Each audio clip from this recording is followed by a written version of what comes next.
लोकसभा चुनाव से पहले बीजेपी की बड़ी तैयारी देखी जा रही है। खबर यह है कि बीजेपी इस बार के चुनाव में करीब 40% मौजूदा सांसदों के टिकट काट सकती है और इसके साथ प्रदेश सरकार के मंत्रियों और पार्टी के पदाधिकारियों को चुनावी मैदान में उतारा जा सकता है। पार्टी के प्रत्याशियों की पहली लिस्ट लोकसभा चुनाव की अधिसूचना जारी होने से पहले आ सकती है। 17-18 फरवरी को दिल्ली में होने वाली बीजेपी की राष्ट्रीय कार्यकारिणी की बैठक के बाद पार्टी प्रत्याशियों की घोषणा का सिलसिला शुरू हो सकता है।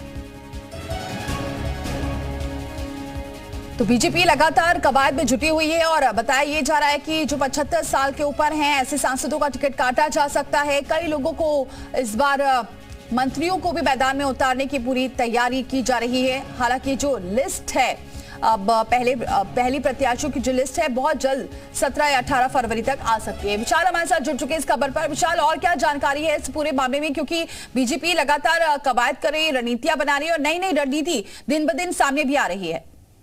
देखिए, बिल्कुल निश्चित तौर पर ये कह सकते हैं कि अब जो बीजेपी है वो करीब 40% जो सांसद हैं उनके टिकट काटने की बिल्कुल तैयारी कर चुकी है। अंतिम चरण में ये पूरी प्रक्रिया चल रही है।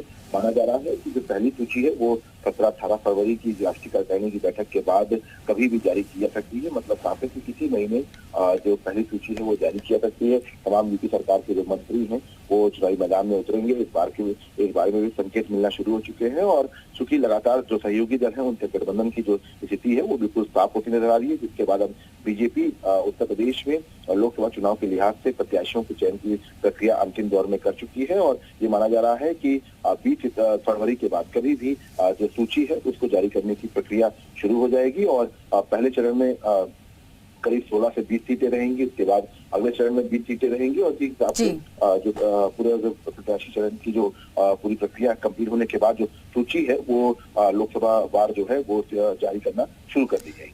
शुक्रिया विशाल, ये जानकारी हम तक पहुंचाने के लिए।